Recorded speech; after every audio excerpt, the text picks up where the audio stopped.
Biatch. I like this candy. What's up, everyone? Welcome to The Writer's Journey, the show where we are on a journey to learn more with you, the audience, so thank you for joining us. Today's guest is a science fiction, thriller, and horror writer. Aside from his many novels, he's written a screenplay, comic books, a blog, 2 well-reviewed nonfiction books for authors, and survived onslaughts from internet trolls. There were just too many important topics to ask him about, so we just decided to ask him all the things. Chuck Wendig, welcome to the show. Thanks for having me. Hi, how are you? Yay! We're doing pretty good. Just getting some editing worked out, getting some editing done. Do you like editing? Do you like it? I love editing most days. Most days. Yeah, most days when I can kind of get into the manuscript, polish it up, make the characters shine. Other days it's a slog. It's a slog, yeah. That's like writing. It's like everything. Literally everything. Yeah. It's a job description that you love to hate. Yes. Sometimes. I'm with you. Yes. How have you been? Good. Yeah, despite everything, as good as can be expected, given the general tenor of the world around us. But good. Just all the things. All the things. It's like, I'm doing fine, man. Yeah, it's very surviving. I haven't left my house in a very long time. I mean, for little things. Has the lockdown helped you to kind of focus on your work, do you think, or has it been sort of a distraction in the way? No. I was lucky that I had no new books out last year in 2020, which was the first year in almost 10 years that I had no books out. Wow. And everything I really had to do was editing and revising. I had to edit and revise 3 different books. So I didn't write too much new stuff. I started a sequel to a book I wrote called Wanderers, but that was it. And that was only late in the year, so it was a sort of a creatively weird. It's like a void. It's just floating in the void of just what do I do now?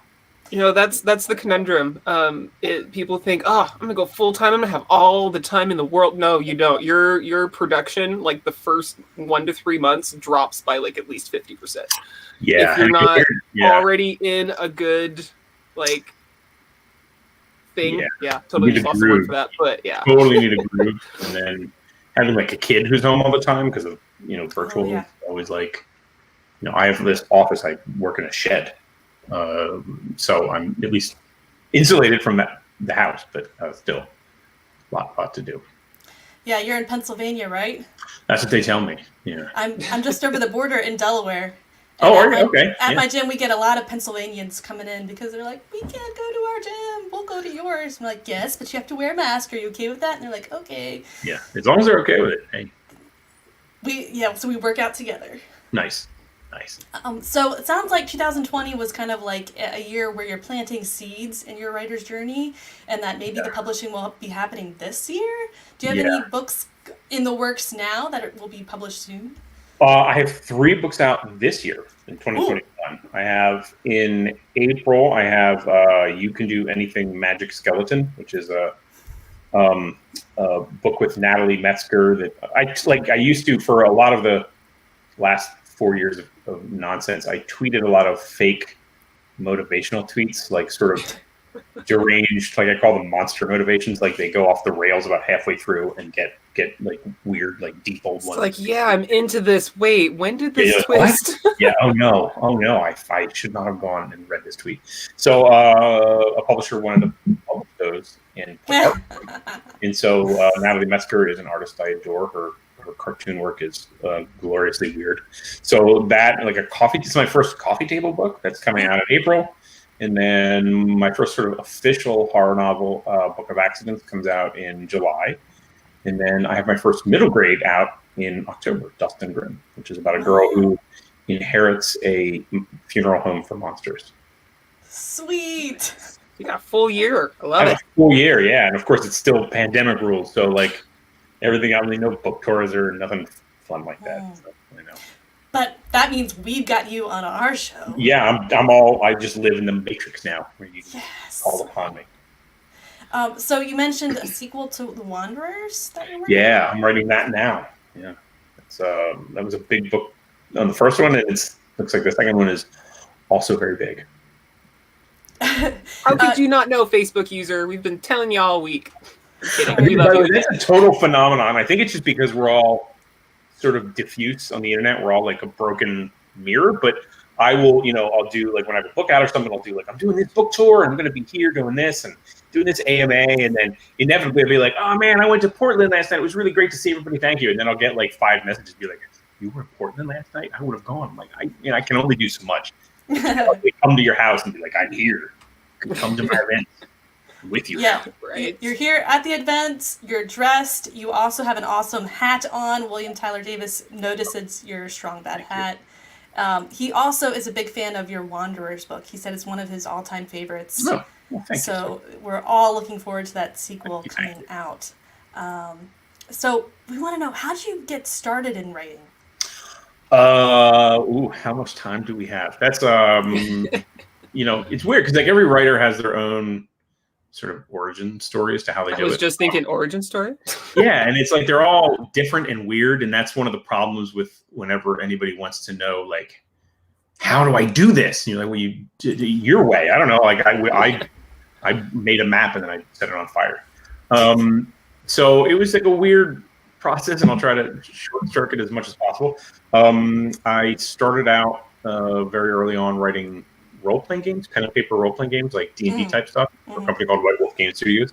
And I did that for about 10 years. Along the way, I was trying to write novels because the goal was to produce novels.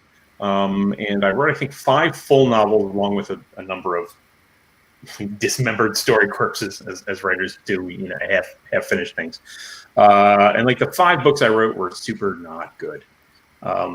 They're like trunk novels in the truest sense. Like you should put them in a trunk and bury them in an ocean trench so that they can touch no living thing. And people sometimes ask, like, wouldn't you like them to be out in the world? I'm like, no, I'm so glad no one can read them right now.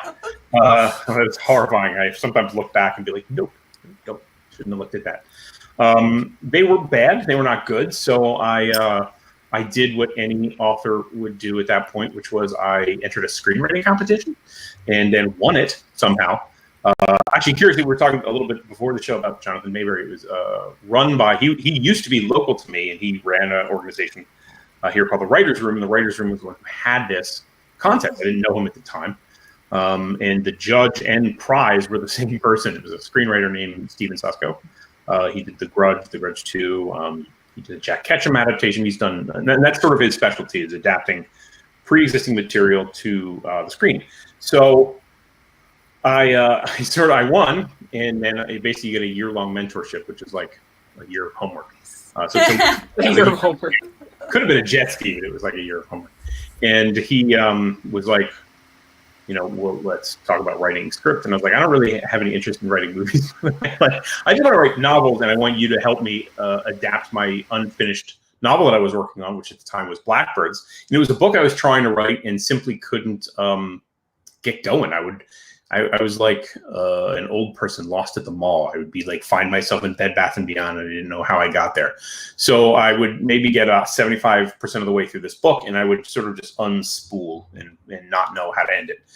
And so I'm like, I want you to help me figure this out. Like, I want you to story break it and with me, and I don't care about writing movies. I just want to work on my book. So I'm sort of cheating, which thankfully he was very cool about. And so he said, the first thing we're going to do is outline.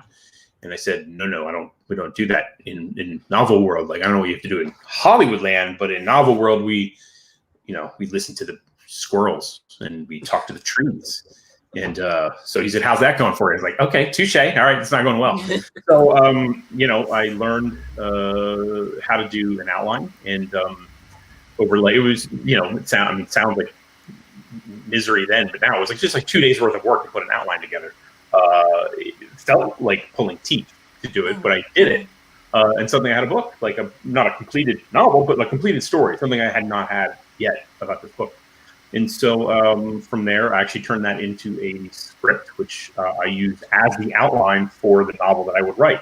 And I wrote that novel and got an agent from it and got a publisher from that. It took a little while, but we finally found a couple smaller publishers to bite.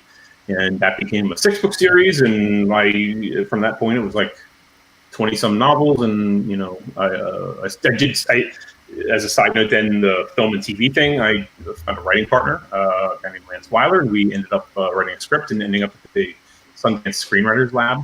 So we got accepted into that, and following year we had a short film at Sundance, which was really cool. And it's been working comics and more games, and I've been all over the map, kind of. So. All right, another Chuck, our Papa Chuck Manley. He says, "I think I remember his name on some White Wolf stuff I played back in the day. Did you write That was for me. them?" That was you. me. Yeah. What are these? To the Yeah. uninitiated, what are these White Wolf stuffs? Well, they were role-playing games. Again, kind of like D&D, but they were more horror-based. So vampires, werewolves, magic users, that sort of thing. Very like pretentious, kind of like in a way that I like. I mean, I don't mean to say that as a pejorative. Like they were pretentious, but like I was into it. And like the tragedy of man as a vampire. So I wrote those for like 10 years. Yeah. Yeah, and for the D&D players, what kind of role do you play? Are you the dungeon master, or are you? I'm usually a DM, GM, storyteller guy. Yeah. Interesting. And you learn a lot about. People always think I learned stuff about writing books from writing role-playing games, but I actually learned it from running role-playing games, because at the table you sort of have to keep everyone on their toes and bring their stories to fruition, and also try to not let the big story be like crushing everybody's character motivations. Like everybody sort of has to have agency in the world, and you're really trying to engage them both dramatically and also sort of with a lot of surprises, and how to keep them on their feet. And you can't be cliched or trite in any way. So you learn how to kind of navigate that narrative, both at the table and then on the page for a book.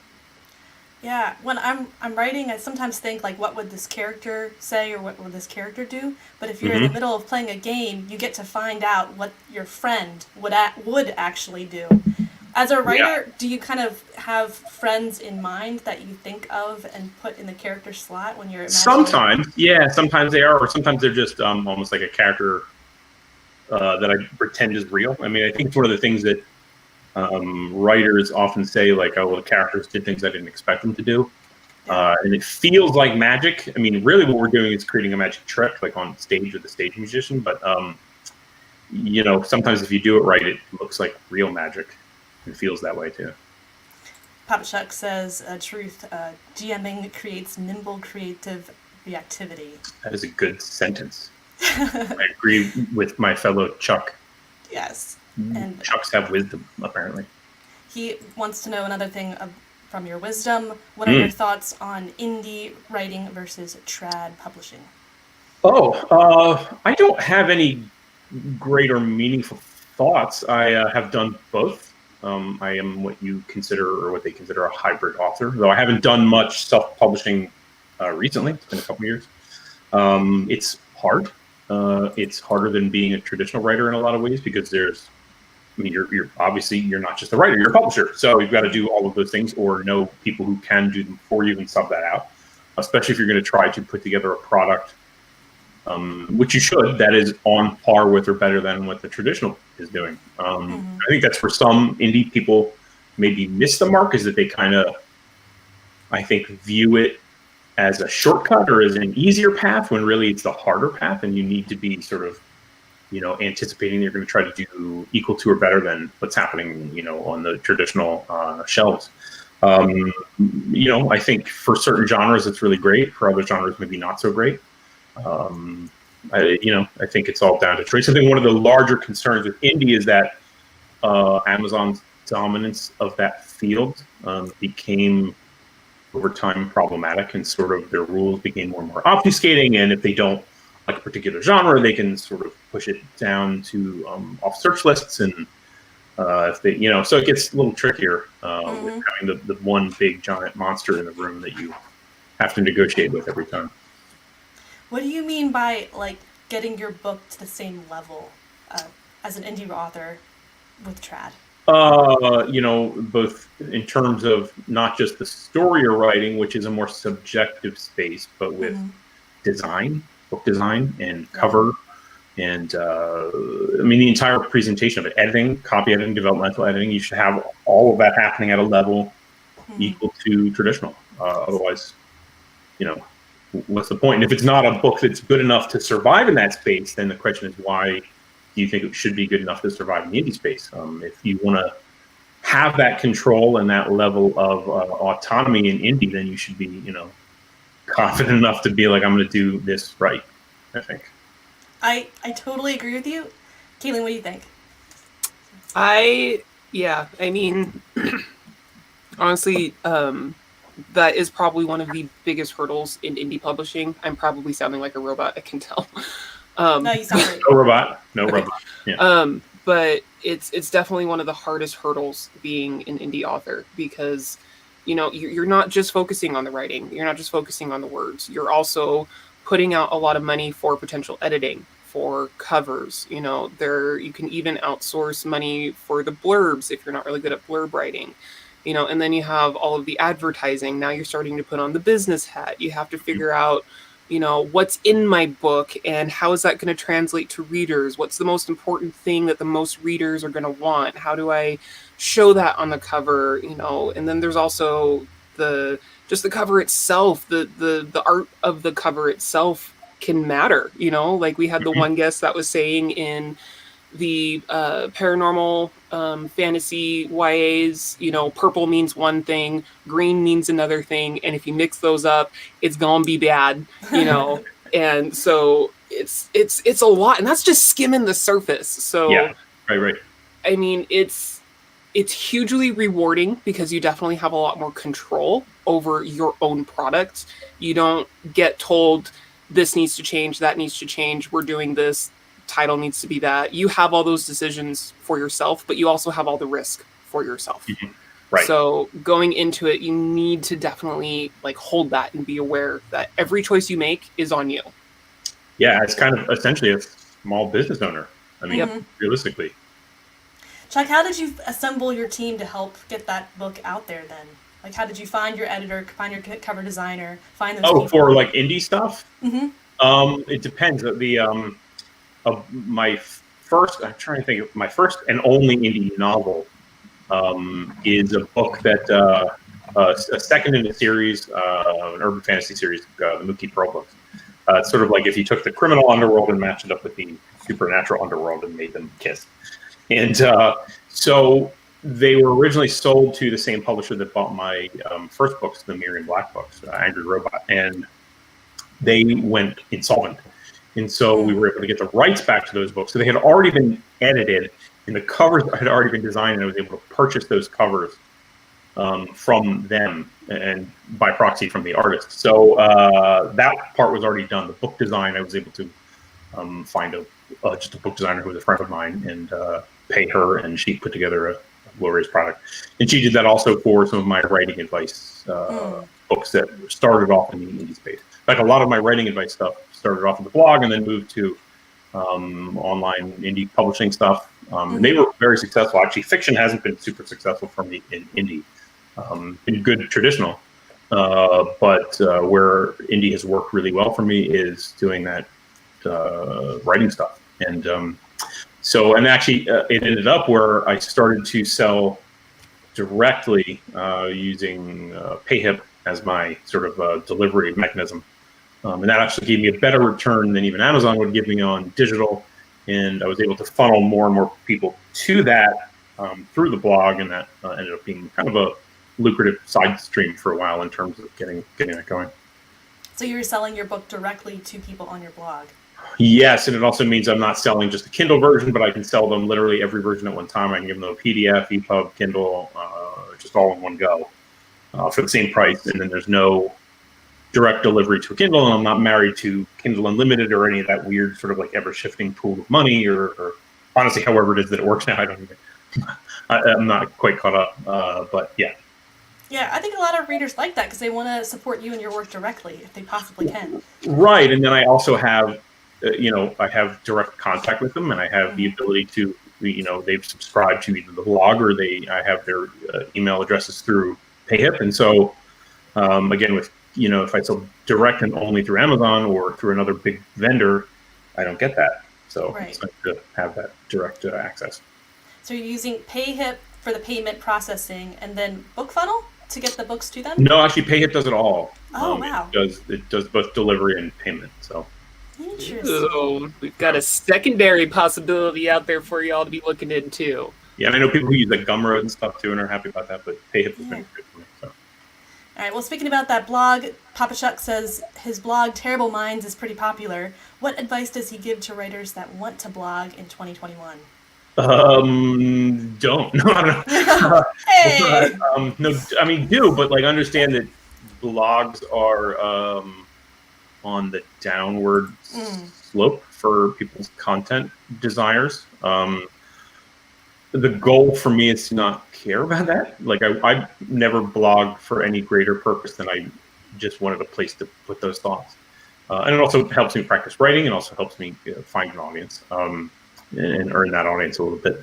So, but for me, it's never about, trying to weaponize sales or harvest email addresses or anything like that. It was just for kind of fun. Like I started it even before it was a WordPress installation. It was like a static HTML design page. I think like almost 20 years ago now, something like it's been a while.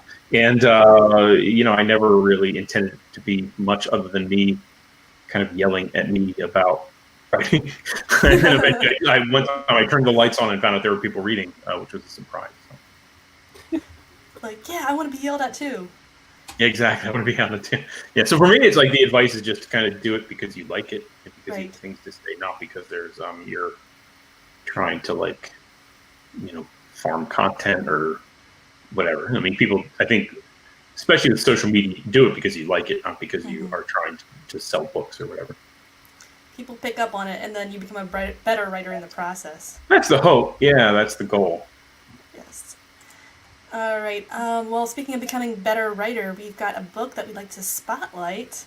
Ooh. Oh, she's going early on that. She's segueing for me. Why, thank you. Alrighty. Today's spotlight is on The Kick-Ass Writer, 1001 Ways to Write Great Fiction, Get Published, and Earn Your Audience by Chuck Wendig.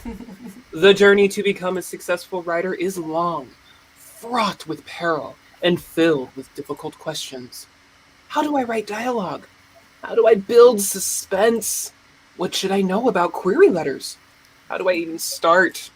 The best way to answer these questions is to ditch your identity and transform yourself into a kick-ass writer. This new book from award-winning author Chuck Wendig combines the best of his eye-opening writing instruction, previously available in ebook form only, with all new insights into writing and publishing. It's an explosive broadside of gritty advice that will destroy your fears, clear the path, and help you find your voice, your story, and your audience. You'll explore the fundamentals of writing, learn how to obtain publication, and master the skills you need to build an army of dedicated fans. No task is too large or small for the kick-ass writer. With his trademark... Oh, why can I not say that word all of a sudden? With his trademark acerbic wit and gut-punch humor, Wendig will explain how to build suspense, craft characters, and defeat writer's block. How to write a scene, an ending, even a sentence. Blogging techniques, social media skills, and crowdfunding. How to write a query letter, talk to agents, and deal with failure. And success! Whether you're just starting out or you need one more push to get you over the top, two things are for certain. A kick-ass writer never quits, and Chuck Wendig won't let you down on this high-octane guide to becoming the writer you were born to be! Get your copy today, or doom! You're hired. Yay! Yeah. I should note that is not a new book by any stretch of the imagination, despite what the copy said. It's an older book, which is fine.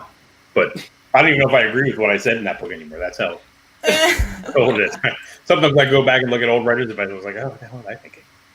Well, you asked a question, how do I write dialogue? It would be hugely beneficial for a lot of us trying to figure out how to do it. Dialogue, yeah. Dialogue is one of the things I love to do over time. I learned to love dialogue. Yeah, I think, honestly, every writer should learn to love dialogue because that's going to become the staple of every story you write. Yeah. Take an acting class. That's one of the fun things about dialogue. Yeah, how has acting and doing Dungeons and Dragons made you a better writer? I mean, outside of what I kind of talked about before, of sort of just keeping you what did Chuck say? Nimble reactivity, creative reactivity. It does also help you with dialogue because you have to kind of inhabit other characters. Like you're sort of like, your 5 players or whoever are 5 characters in a world of a million, and you're all of them but those 5. So you sort of have to make them distinguishable and different. And sometimes the characters, like, you get the great thing about, like, you sit down. I'll give you an example. Like you sit down with D&D group or something, and you're like, I'm going to set this story up, which is like you're at the tavern, of course, and you're going to accept an adventure, and there's a dragon attacking the castle just down the way, and you hear the roars of the dragon and the screams of the villagers. What do you do? And they're like, I'm going to sit here and drink ale and try to like run a con on the bartender. And they don't care about the big story. And you kind of eventually learn that that's the fun of that game, is that you've created this external skeleton, but it's really not, plot is not why people come to the page. It's for the character stuff. And so as they sort of derail every story you have, that's an opportunity and not a problem to a good storyteller, I think, both on the page and at the game table. So again, it kind of goes to that nimble creative reactivity that other Chuck said. Yeah, I completely agree. That was one of my probably very first hard lessons as a writer. Was I was too focused on all that big outside. Everyone knows about this thing, and my mom and I were watching this TV show, and I'm just like, I'm watching it, and I'm like, why does everyone love this so much? Why am I getting drawn into it? And it hit me by like the third, or actually probably like the 6th episode. I'm like, oh, there's this giant thing going on, but all the focus on every episode is based around this one character. But then we get insights to the world with the characters she's around, and then all that big stuff happening just sort of like leaches into their world. Yes. And it the focus isn't the big things. It's just the big things are just stuff that impacts their normal life. Yeah. And it was just this giant, like, ooh, I get it. And it was a glorious, wonderful moment. No, that's exactly it. That's the small stories are always more important than the bigger stories. The bigger story can be set dressing, honestly. Now, this Facebook user brings up a good point. Dialogue is my favorite thing to write, which is why I tend to have too much of it. And this is something I see a lot in the manuscripts, is lots of great dialogue, different characters, but then the plot and the prose kind of goes out the window, and all we have is 150 pages of conversation. But you wrote a book on storytelling. So how do you bring the narrative back into it and kind of balance that out?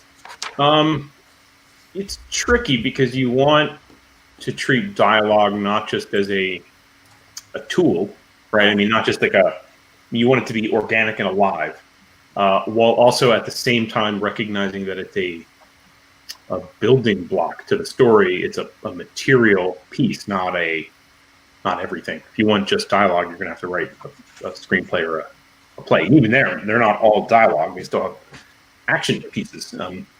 Dialogue is one of the things that happens, but dialogue is a way to sort of reference and reflect on what is both going on now and who the characters are. But if you have all of that, if it's just that, you lose an opportunity to show that actions matter. I mean, and that's true in real life as well, that words are as important as or secondary to our actions. And so you definitely want to paint who characters are by what they're doing, what choices they're making as well, not just the things that are coming out of their mouths. That's good. Yeah, I like that.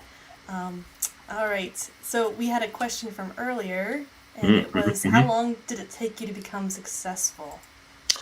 That's like one of those hard questions, because arguably 40 years. Because here I am, and you could argue that I'm not successful. I mean, I think I am, and I'm happy with my metric, but compared to a lot of writers, I'm probably not, and a lot of writers compared to me probably aren't, and on, because you can't. It's very difficult to compare yourself to another writer. I'm sure Stephen King wakes up in the morning and be like, J.K. Rowling. I mean, outside of whatever you feel about J.K. Rowling, she has sold probably considerably more than Stephen King at this point, which is a mad idea that would even be a thing, that this person who sells millions and millions of books always had someone selling more than him, or winning different awards, or earning different reviews, or I mean, there's always kind of if you do that game where you compare, one person to another, you'll never be really or feel successful. So I've had tiers of success throughout. Like I'm just happy to be working and writing, and being able to support myself with it, and that to me is a success. But it has sort of a, and I did it very early on at 20. In my 20s, I got there with freelance, but I had to hustle a lot harder in my 20s for that, 5-10 cents of work than I do now. But it's just sort of like you just kind of hit new plateaus, and sometimes then you fall back down to the valley and climb your way back out. But some measure of success too is on just how satisfied you are with what you're doing. So I'm there. I completely agree. I was just talking to my daughter about this yesterday. Your success has absolutely nothing to do with somebody else's success. Yes. You need, if you're asking the question, well, when were you successful? It's like, well, no, what is success to you? What looks successful to you? Because my successful might not look that. That's exactly might not look that way. So it's like, is your success, winning, getting 3 awards under your belt? That's like, I've finally done it. I've got my 3rd award, and now I really know people love my work. Or is it you've gotten 10 books out in the span of 3 years? That's your success. You've done it. And it's, for me, it's constantly changing. You hit one plateau, and then you're looking for something else. Your success changes as you learn and grow. And that is a difficult question. I agree, because it's unanswerable except for the person who's asking it. Yeah, and there's a big value too in defining success with metrics that you control, as opposed to with metrics that other people control. If you set things like success and happiness and satisfaction contingent on an award, which you're not going to win, because just like numerically, you're not going to win, because only one person does, and there's a lot more than one person doing this thing. So it helps. I've always found to make myself anywhere near happy doing this job and this career is that I set that metric for things I can control. I know I can control whether I finish a book. I can finish writing a book, and I can edit it. And those are things that are in my power to do, and to do to my level of satisfaction first and foremost. And that to me is the only win that really matters, at least in terms of that emotional satisfaction. Obviously, I need to eat and pay bills, so I have all those other things, but I don't control those, so I can't base my self-worth on those things, on the external governances. Is that something you knew starting out, or is that something you kind of learned along the way? I learned, yeah, because otherwise you just are just miserable. Like, why did this good thing not happen? Why did I not achieve this?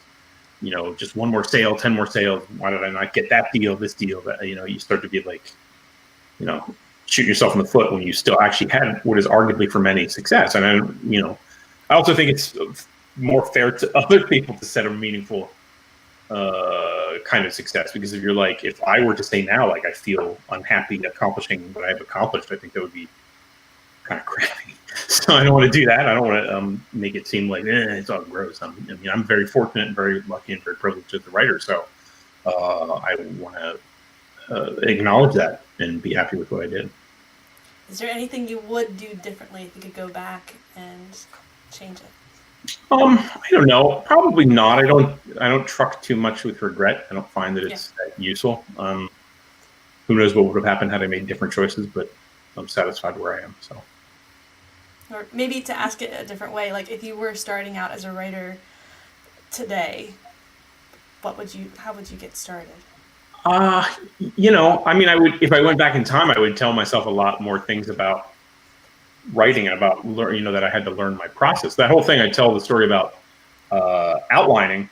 Some people hear that story and they hear, oh, that means I should outline. He's saying I should outline, and like that's not at all what I'm saying. What I'm saying is, if your process is not working, you have to change that process. So I would definitely go back and tell myself that. But at the same time, I feel like I had to go through all of that to understand it.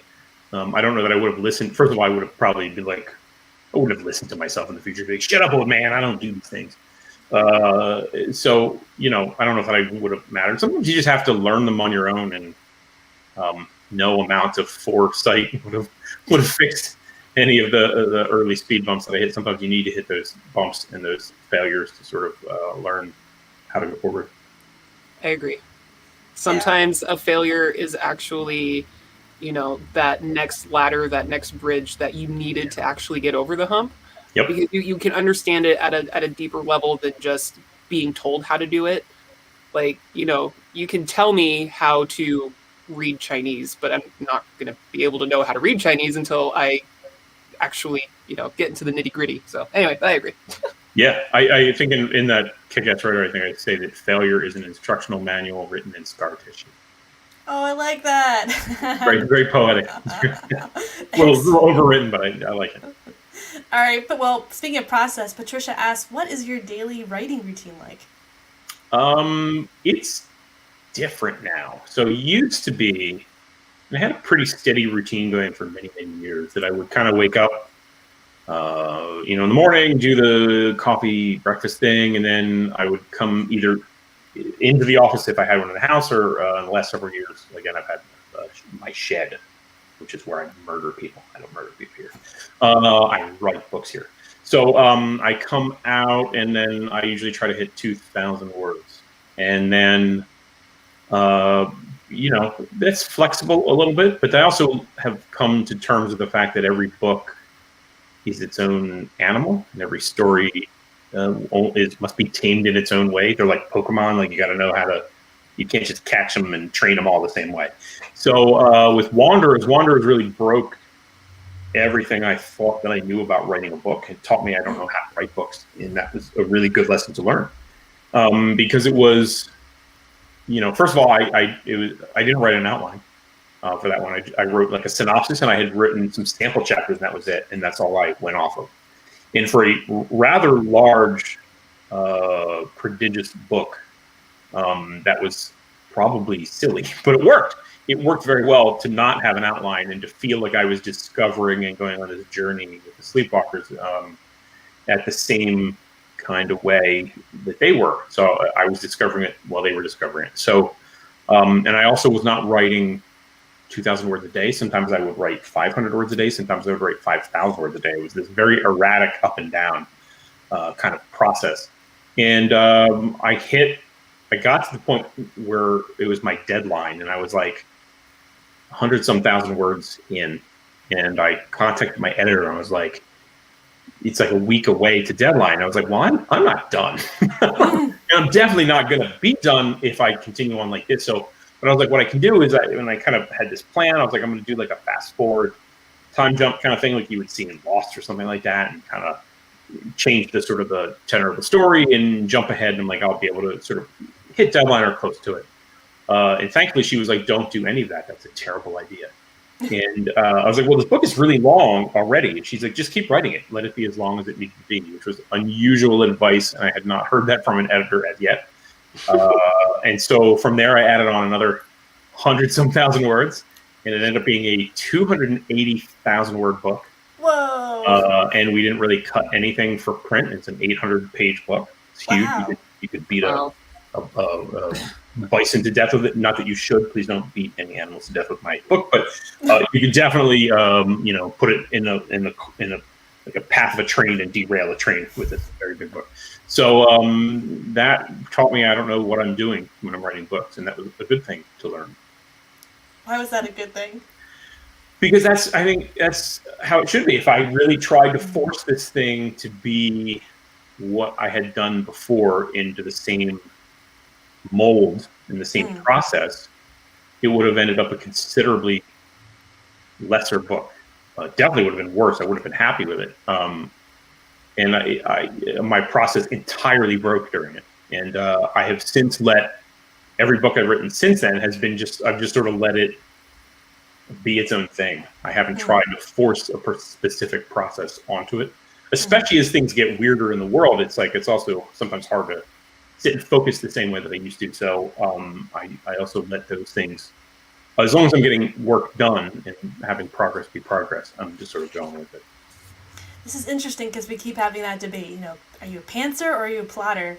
And authors are kind of, they've got different opinions, but it sounds like some books that you've written, you successfully wrote them with an outline, and others, you successfully wrote it with discovery writing. Yeah, most of them were outline books, and currently I'm not working on outlines as much. And even then, when I was writing outlines for every book, each outline was different. They didn't look the same. Sometimes they were not for public consumption, but sometimes the publisher needed an outline, so you had to write it to show them. But they were very different entities. As I said, Blackbird's the first book I had published. The outline was a screenplay. And it was a great way to outline writing a screenplay. I've done that a few times since, and it's been very helpful. How does that go, where you outline using the screenplay method? Well, because you're kind of just, it's a very bare bones. It's more than just a beat sheet, but it's like, this happens, then they say this, then this happens, they go here, they say this. Setting, here's here.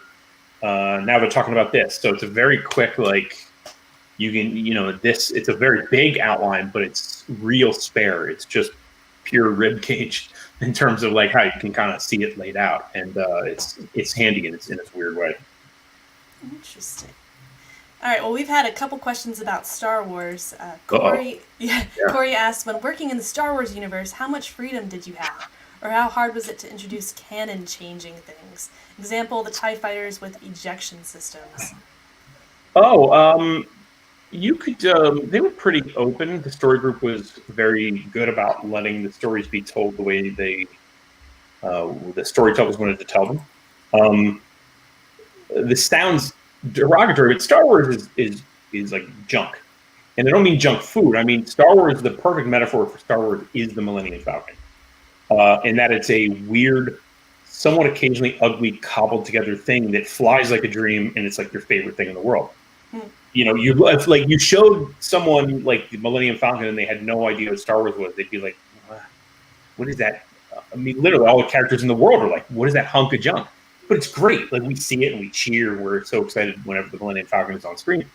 And that to me is like sort of Star Wars is a weirdly cobbled together sort of junkyard story that has all these influences and all these pieces from within its own universe and outside of it.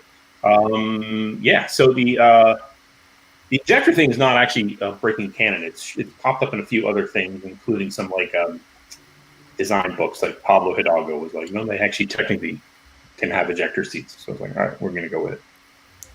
Cool. So they kind of allowed you to have some creative freedom. Yeah. Especially they also needed the books quickly.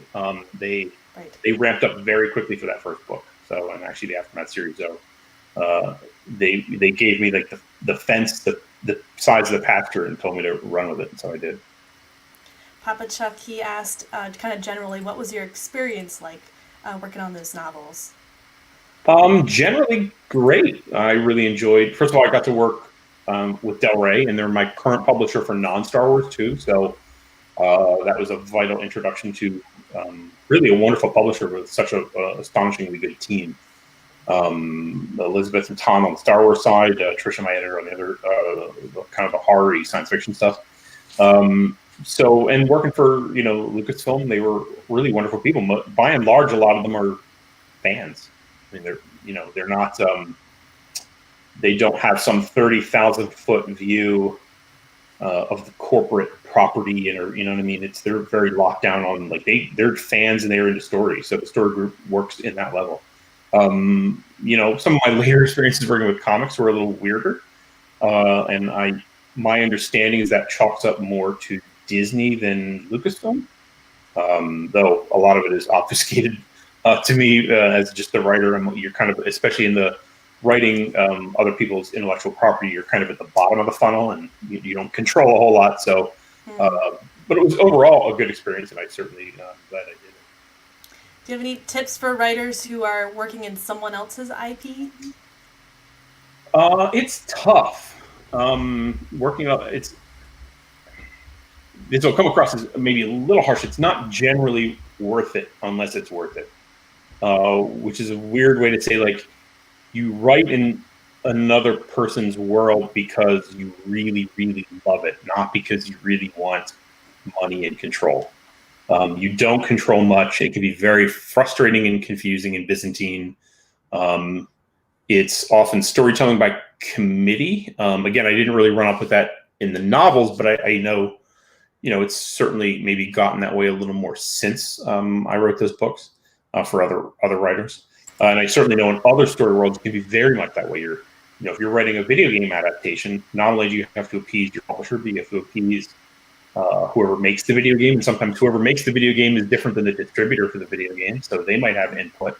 And so if another writer has worked on another book or a comic book attached to it, everything sort of tries to play well together. But sometimes when everything is forced to play well together, you lose a lot of stuff, or you find yourself in a corner. So, and then the money is always weird. Sometimes there's no royalties, or you certainly don't own it, so you can't do any of the sort of traditional paths where you might. So obviously, you can't sell to film and TV because it probably already started there. You can't make a video game of it. You can't make a comic book of it. You can't sell foreign rights to it. So it's kind of a dead end business-wise for that. So you do it really because you like it, not because it's a lucrative opportunity. How did that impact the actual product? Like, were you submitting an outline and then a bunch of people were giving input on it? Or were you like finishing the manuscript and sending it in and they're like, no, you can't do that because of X, Y, and Z input? With Star Wars, I did a full treatment of it. So like 10 pages of like, here's what the story's going to look like and here's what roughly happens in it. And then, then the manuscript goes to the publisher first. Mm-hmm. So that way they can get the best publishing looking version of it. So they're working at it as book editors, and then Story Group gets its hands on it and tries to say, well, this won't work, this will work. And again, generally, I was very lucky with Aftermath that most of what I wanted to do worked. There were a few things that didn't. I had Luke Skywalker in there a couple places, and in part because they asked, and then they're like, we can't do it now. And that was the other thing. What's that? So it's like, wait, never mind, just kidding. Yeah, never mind, forget that. Nope, just kidding. We're kidding. Don't do that. So sometimes, they want you to do something and it won't work, or sometimes a character you introduce is being used. Because Star Wars in particular is weird that it's a literally unified universe, whereas Marvel, the cinematic universe is not tied to the comics or to the books or to whatever. Even to the TV shows or the cartoons. I mean, some of the TV shows, but like the cartoons get to be their own thing. Everything, they have kind of all these silos, and they don't have to impact each other. But Star Wars, everything touches itself. So it's like you pull on one thread here, and something else moves. So if one character you introduce is suddenly being used, like I had one that was like, we think we're making a video game with this character. And I was like, well, I've been introducing this character for 2 books already, and they've been here, so I can't take them out now. In the 3rd book, so I'm like, you're gonna just have to tell the video game people that they're gonna have to make this work, because and that's maybe the other lesson too, and it's a good lesson for writing in general, but definitely a lesson for writing intellectual property from someone else's stable is, originally the lesson was kill your darlings, right? Never have anything be so precious that you can't just get rid of it. But there's also an opposite to that, which is know which hills you're willing to die on. At the end of the day, your name is going to be on that book. And even though it says Star Wars, people are going to be mad at me. They have been for a variety of reasons, depending on whatever choice you make. But you have to own those. So if someone comes in and says, well, we can't do this, you have to do this instead. Even if that's not your decision, people are still going to assume it was. So you have to know if you can live with that or if not. And if that's not how you envision that story to go, you have to be willing to be like, well, then I'm done and I'm going to walk. You have to you have to know when something is really important and you need to stand by it. That would be really hard after having written that book. Yeah. Putting all that time and that love, and you want to, see like readers get it. Yeah. Yeah, and then no. Yeah. Have you ever had a particularly excruciating edit that you just pushed through and made happen, but it was kind of hard to accept it at first? In terms of like, it was right, but it was hard to acknowledge. They're all that. Every edit starts off where you're like, and you just feel injured and sad and upset. And then usually like a day or two later, you're like, yeah, but they're right. Oh, but that's a good point. Oh, that's also a good point. and then you settle into it. And if you give yourself enough time away from the book, maybe you sort of learn to realize that those are right quicker. But yeah, they always kind of hurt up front for sure. And then the question is like, how? How do you? It could be one chapter, but you might have to go through other sections of the book and kind of pull out pieces of dialogue or that gets plot. tough. Yeah. Do you just like reread the manuscript from the start and then ideally start flagging spots? Yeah, you just kind of just keep going through it, and over time, you kind of grow numb to it. Sometimes, like it's weird. I just went through the page proof edits for the Book of Accidents coming out in July, and I caught a whole bunch of new stuff that I never caught when it was in Word because it was in a different format. It looked different because the page proofs looked like the book. Mm-hmm. So suddenly I was reading it like someone else had written it, and I caught things more easily that didn't stand out to me when it was in my font in Word, in the word processor. That's something I wouldn't have thought of. Like Yeah, either printing out your manuscript or changing the font, or to look at it differently. Sometimes reading it out loud, you catch things that are like, oh, that doesn't sound right. Yeah.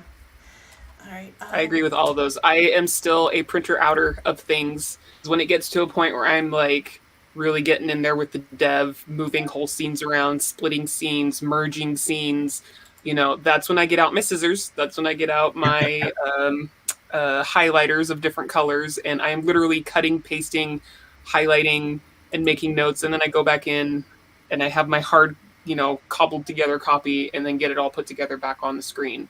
It's just a lot easier for me to have like all the paper out in front of me instead of just like this digital sliding one screen of paper. Yeah, it's like you're just trying to exercise a different avenue than you are. Oh yeah. No, like when I'm in deep dev and I have to like really flesh certain things out, it's so much easier to unlock my brain when I have a pen and a piece of paper. Yeah. Sure. Right. Ellen Campbell asks, what are some of your biggest writing inspirations and why? Kind of way back when it was, I read everything from Lloyd Alexander to Hitchhiker's Guide to Robert McCavan was an early horror influence that really impacted me. Joe Lansdale, Robin Hobb, Poppy Wright. Now I'm inspired. I'm fortunate enough to know so many writers and to receive so many wonderful books. If you're looking for something good to read right now, The Only Good Indians by Stephen Graham Jones, just such a phenomenally sad and fantastic horror novel. Oh no! It's really good. It's very literary, if you care about that sort of thing, sort of prestige horror, but it's so good. Paul Tremblay, another great horror. It's a lot of good opportunities there. Sad horror. That sounds like people are gonna die. People that I'm gonna love. It's definitely one of those books where people definitely die. Yeah, that's for sure. Delilah Dawson is both a friend and a really truly great writer, and I'm always pleased to know her and read her books. Papa Chuck says McCannon's They Thirst was one of the better vampire books I've read. Oh yeah, They Thirst is great. Yeah, I like They Thirst. He also asked, how do you handle writer's block? We don't have even time to talk about writer's block. That's like a tricky one because you first have to know if the writer's block that you're dealing with is writer's block or whether it's depression and anxiety. Yes. And if it's depression and anxiety, you can't just write your way through it. In fact, you'll sink deeper. It's like trying to, struggle in quicksand. So you treat that differently than you do writer's block. If it's writer's block, there's no one solution. It's like you just kind of know where it comes from. Are you not confident enough in the work? Is the work not ready to be done yet? Did you not outline? Are you in the second act and the first act isn't right, and so you have to go back and fix that? Are you just having a bad day and you need to stop writing for today? Do you need to go take a walk and think out some story problems, go take a shower, mow the lawn? There's really, you just got to sort of know, like as writers, we're always kind of walking that line between no excuses, butt and chair, but also like self-care, be good to yourself. Mm-hmm. You're trying to find that balance and make sure that like the butt and chair, no excuses is not sort of damaging your ability to tell the story well and right because you're just forcing something. But also at the same time, you want to make sure that self-care doesn't go on and on and on to the point where you realize it's now just sort of a measure to not write and it's becoming a reason to not write. So I was kind of trying to thread that needle, and writer's block is just one of those things where I think we give it power by treating it like it's its own special thing. Everybody gets blocked doing whatever they do. I'm a parent and I get blocked trying to figure out how you get something across to your kid. Plumbers get blocked, mathematicians get blocked. It's all like we all get sort of gummed up with something. Sorry, I laughed at that because I do that. Well, my daughter will get a look on her face. She's just like, "Mom, you've been talking about this and explaining it for half an hour. I get it." Yeah. And I'm like, no, you don't get it because you haven't interrupted me yet with your own understanding. Yeah, exactly. So how did you break through for yourself? I guess part of it was set a goal of a certain word count that's manageable and attainable. The writer's shed. Yeah, that helps. Giving myself space and time that were my own to do the thing and treat it seriously, and then to sort of try to hit a schedule, even if it's a gentle schedule. I'm always fond of saying, if you write 350 words a day, take your weekends off, you can have a novel by a year. And since most people write one novel every never, that's a pretty good run. So you can always do it. You just gotta. It can be a game of inches. It doesn't have to be a game of miles. You can just get a little bit every day and still be a writer. That's true. All right. So, Kalene, do you have any questions? Last questions? So I do have one question that has been my favorite question even before I became involved with the Keystroke Medium Company, and that is Scott's old favorite question. Who is your favorite secondary character to write? My favorite, what's that? Sorry, you broke up a little. Favorite? Secondary character. So we all have our main characters, our main villains, but like the secondary one, who's your favorite out of like all the things? You can have three. You have several. Man, that's tough. Yeah, in Wanderers, there's a rock star named Pete Corley. He's a point of view character, but I would not call him a main character. He's not there throughout, and he's just chaos. And I really like writing chaos characters because you do never know what they're going to do next, and they're the types who throw hand grenades into the plot just because that's what they want to do. They're very selfish. And I find them to be the most fun to write. You can't write them all. Like, you can't have all of your characters be that character, or you'll have no story. It's just like cats in a garage on fire. But you do, like, once in a while, you put one in there, and it keeps everything weird and interesting. Nice. All right. So, there's certain genres that I probably would not be writing in. Horror is one of them. So it makes me wonder, what draws you to these genres that you write in? What is it about them that's just like, yes, that gets my spice going? I don't know. I just I do them all. I mean, that's the thing. Like, I write kind of across a wide variety of genres, though at the end of the day, almost all of them, the core are a little bit horror. Like, I like horror enough and it's not just because it's a genre, but because as that emotion and that feeling is interesting to sort of convey in a story, but then also to contrast it with humor. And both of those things play off each other really, really well. It's just I think it's just the thing that I like and watch and read. And so it speaks to me in some way, like some stuff that maybe I also like to watch and read. I couldn't write, but those things, they just speak to something that I dig a whole lot. I really like that. That's a unique answer to that one that I honestly have not heard yet. It's the emotion of that writing world that really gets me. So yeah, I like that answer because that's true. Like there are genres that, like, romance is another one I could probably never write in unless I had a co-author, because I love reading romances. I love watching romances. Sure, yeah. But me sitting there trying to write one, I'd be like, Yeah, right, exactly. Yeah. It's just another sandbox to play in. It's just I think it's any sandbox you like to play in. Yeah, but you got the horror, so you've got the violence and death and gruesomeness, but you also have people joking it off as they're being violently both of us. Dispatched. Yeah. Yeah. Chuck the Chuck Manley. It's a Chuck thing, Kalene. You have to be one of us to get There it. you go. That's it. Yeah, I guess so. I am not a Chuck. I am a Kalene. Maybe you're a Chuck in your heart, though. I mean, have an inner Chuck. We all should have You an all have inner an inner Chuck. Chuck. I think that's maybe true. There's an inner Chuck for everybody. All right. Well, Chuck, thank you. Thank you so much for coming on and sharing your time, sharing your wisdoms and all of our antics and whatnots. If all of our viewers, our listeners out there, where can they super not creepily stalk you? My blog is at terribleminds.com. And then I'm at Chuck Wendig on Twitter and at Chuck_Wendig on Instagram. And I live at those places. All right. Well, you can find him on the tweets. You can find him on those other places that my brain just suddenly lost all of the words for. Any hoozle. Hopefully, I'm going to be doing a story time this Sunday. I'm going to really, really super try very hard. I'd like to do them every Wednesday and Sunday, so stay tuned for that. But always every Wednesday. Don't forget to check out live on Mondays in the AM like we have done this day. I will also say Lauren and I have been trying to find a new perfect time for the writer's journey. Evenings are starting to get really tricky for us, so we might be going to sometime around what we're doing today.